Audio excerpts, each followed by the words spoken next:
Welcome to Compelling Topics, the only channel dedicated to the perspective of leading researchers from the Italian independent scene. Let's turn your minds on. There are cities that are built and others that are designed to mean something.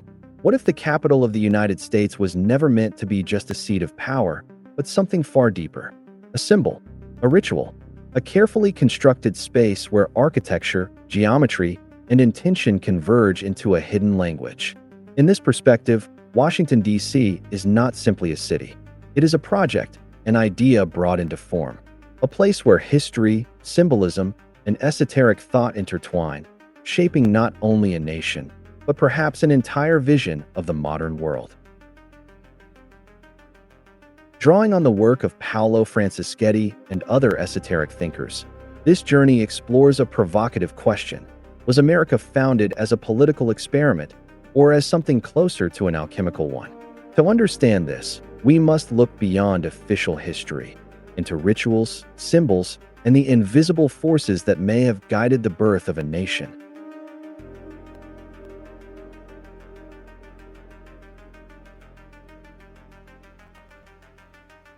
Paolo Franceschetti interprets Washington, D.C. as far more than a simple capital city. In his view, it stands as a true open-air Masonic temple, the very foundation stone of the entire American nation. Its name recalls George Washington, and the city itself can be seen as the alchemical laboratory from which everything related to America originates. More broadly, the United States as a whole represents an alchemical experiment of international Freemasonry, conceived with the intention of founding a new world, a new Atlantis, where peace, democracy, and freedom would prevail. One of the historical aims of Freemasonry, Franceschetti explains, was to dismantle absolute monarchies and counter the influence of the Catholic Church, accused of having stifled humanity's spiritual development for centuries by repressing alternative belief systems and limiting freedom of thought and spirit. Freemasonry, therefore, was born with positive intentions. The real problem lies in the imperfect nature of the human beings who compose it.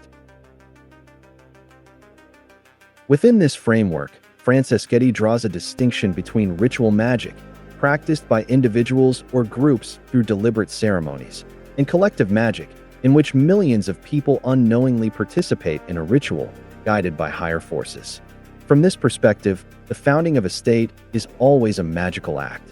Every city generates a magnetic field shaped by its name, the energies of the land upon which it stands, and those that accumulate over time.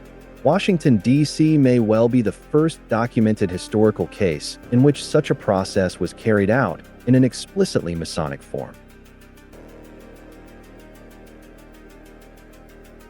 Franceschetti distinguishes between the city's legal birth, set on July 16, 1790, with the signing of the Residence Act by President Washington, establishing a federal district independent of any existing state, and its true magical foundation.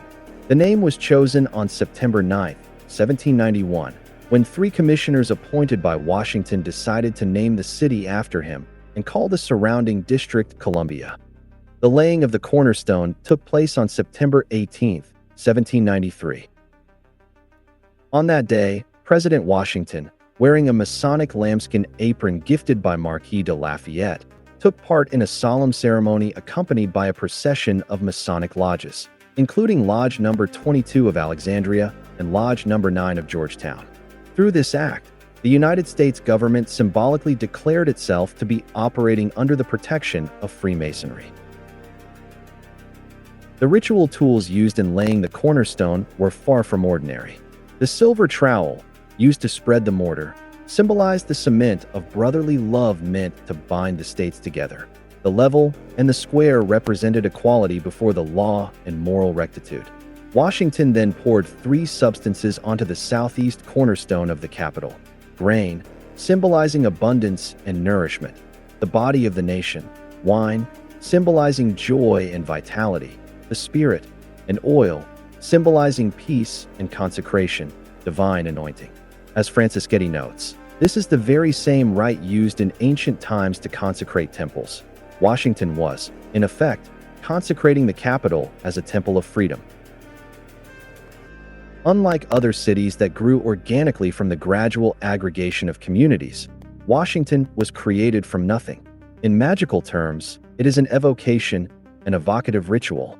Its entire urban plan was designed according to a sacred geometry rooted in Masonic symbolism, with precise meanings embedded in every architectural element. The choice of location was no accident. Along the banks of the Potomac River lived the Natchitoches people, called Anacostans by the English, meaning river traders, whose main village stood exactly where the Anacostia district lies today, southeast of the capital. This was a crucial trading hub between northern and southern tribes, already an energetically significant place. The founders effectively built their symbolic structure upon a site that had long served as a place of passage and encounter. Franceschetti points out that Anacostia is now the most degraded district of Washington, D.C., with the highest number of homicides, and he raises a rhetorical question: is this merely a coincidence? On the Potomac, there was also an island used by Native Americans for burials and ceremonies, now a nature reserve featuring a monument to Theodore Roosevelt.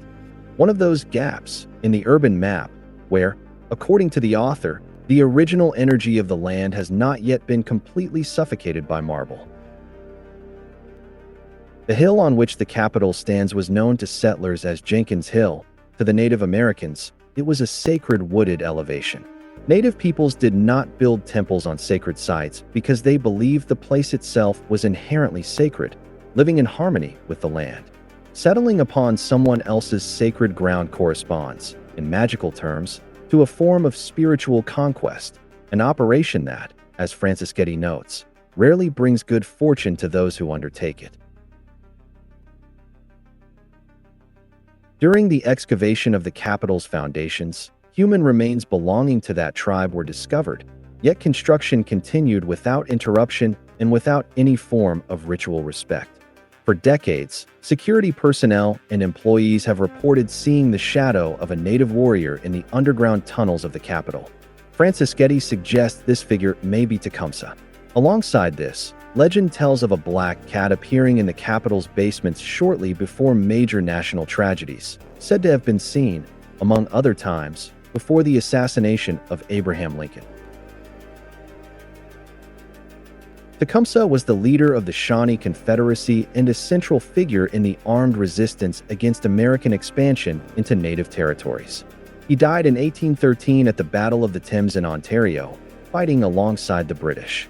Before his death, he is said to have cast a curse, later reinforced by his brother, a shaman, declaring that every U.S. president elected in a year ending in 0 would die in office. History seems to support this prophecy.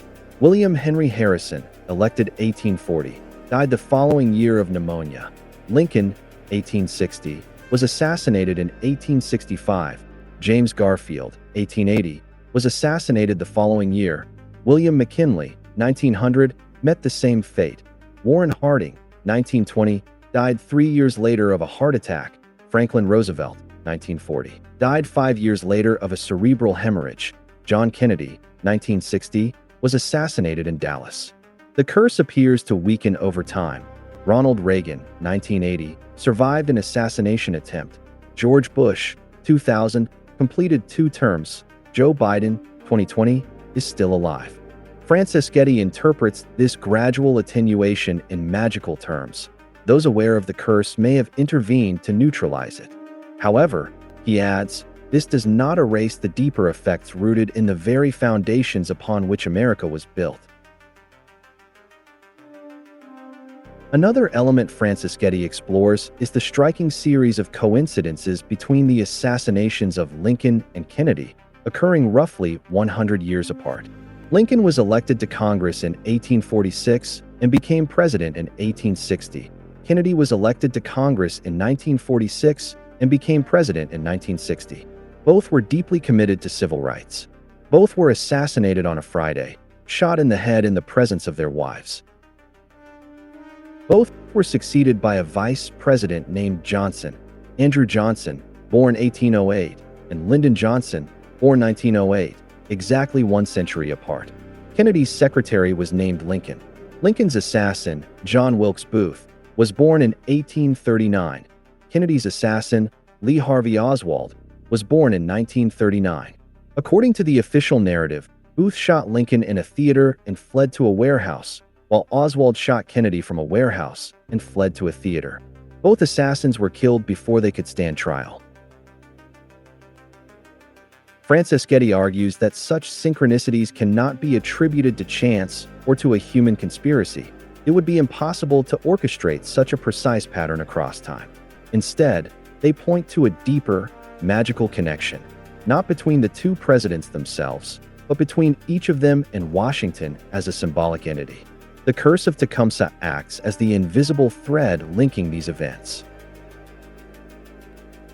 To better understand the underlying project behind the founding of the United States, Franceschetti turns to the writings of Manly Palmer Hall, 1901 to 1990, a singular figure. Born in Ontario, he did not attend school due to economic hardship, but became an avid reader from a young age. By the age of 20, he was already giving lectures and writing books, some of which would become foundational texts of Western esotericism. His most important work, The Secret Teachings of All Ages, remains widely studied to this day. Manly Palmer Hall stands as a liminal figure, moving along the boundary between esotericism and power.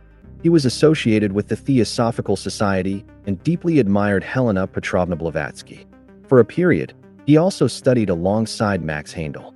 Over time, he came into contact with some of the most influential esoteric thinkers and political figures of his era, including, it is said, Ronald Reagan, who allegedly sought his advice on matters never fully disclosed.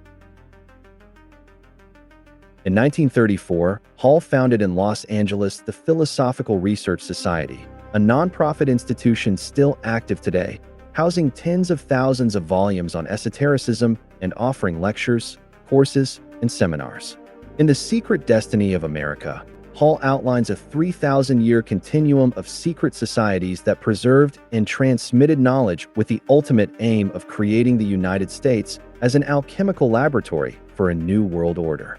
He postulates the existence of a hidden brotherhood, what he calls the Order of the Quest, which, across millennia and under different names, pursued a single unified goal, the creation of a global democracy.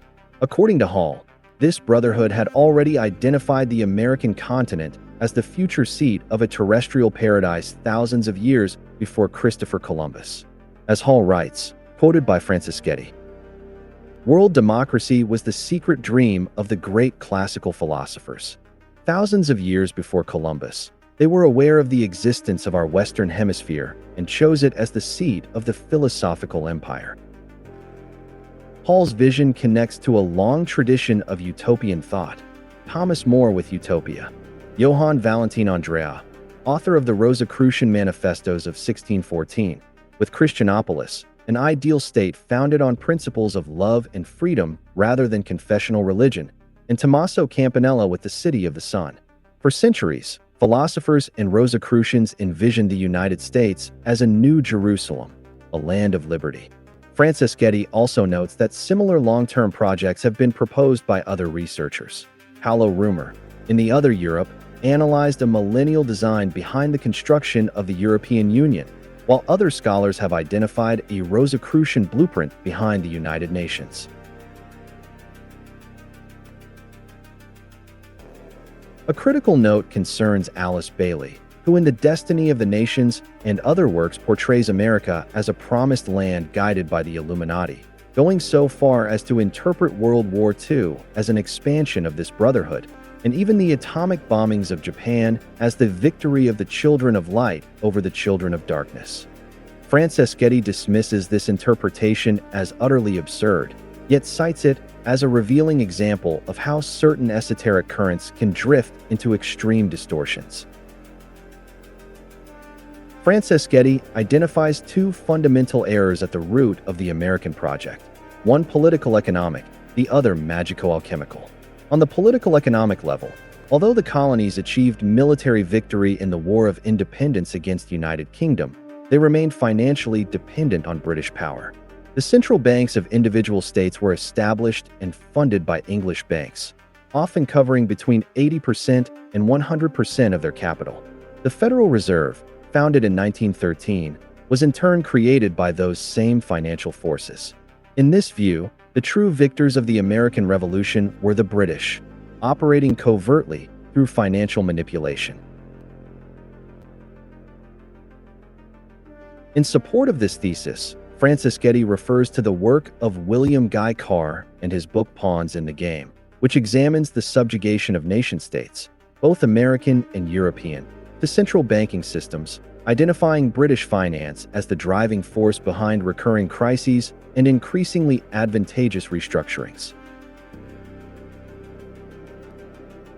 On the magico-alchemical level, Franceschetti defines magic as the act of creating something by an individual or a group, in harmony with the underlying energy of its creators, the place, and the tools employed. Alchemy, by contrast, is a process of transformation. If America is an alchemical project intended to fuse different peoples and ethnicities into a new nation, a beacon of freedom, then it was built upon profoundly contradictory foundations: the systematic extermination of Native Americans and the enslavement of Africans. George Washington himself owned around 450 slaves. Thomas Jefferson, who famously wrote in the Declaration of Independence that all men are created equal and endowed with the rights to life, liberty, and the pursuit of happiness, owned hundreds as well, and, burdened by debt, chose to sell them in his will rather than free them. As for Native Americans, estimates range from 1 to 10 million individuals prior to colonization. By the first partial census of 1900, only around 250,000 remained, decimated by wars, massacres, forced displacement, famine, the destruction of the buffalo, and epidemics such as smallpox and measles, sometimes deliberately spread through infected blankets. Regarding Africans, approximately 12.5 million were forcibly taken aboard ships. About 10.7 million survived the crossing, with nearly 1.8 million perishing during the voyage under inhuman conditions. To these must be added the countless victims of raids in African villages and forced marches to the ports, numbers that remain incalculable and largely forgotten. Franceschetti ultimately concludes that the creation of the United States was not an act of white magic, but an immense ritual of black magic. What Washington radiates across the world, freedom, democracy, the American dream, carries within it, inseparably, the weight of its origins, the blood of native peoples, the suffering of enslaved Africans, and financial dependency. From a magical perspective, every act of creation generates a counterreaction. Nothing negative can be created without something positive emerging alongside it, and vice versa. Good and evil remain in balance because the energy of the universe, nothing is created and nothing is destroyed, cannot be eliminated, only redirected, suppressed, or transformed. In this light, invisible magic, the kind that arises from collective, often unconscious phenomena, is the most powerful of all. We are accustomed to thinking of magic as the act of a single magician or a small group. In reality, Everything is magical. The founding of a state, a war, a currency, the assassination of a president. Washington, D.C., in Franceschetti's view, stands as one of the clearest and most documented examples of this invisible magic in modern history. Its energetic field continuing to radiate, with all its contradictions, across America and the world. That's all for today. We're taking a break from this series as we wait for new videos from Paolo Franceschetti. See you soon on Compelling Topics. I went to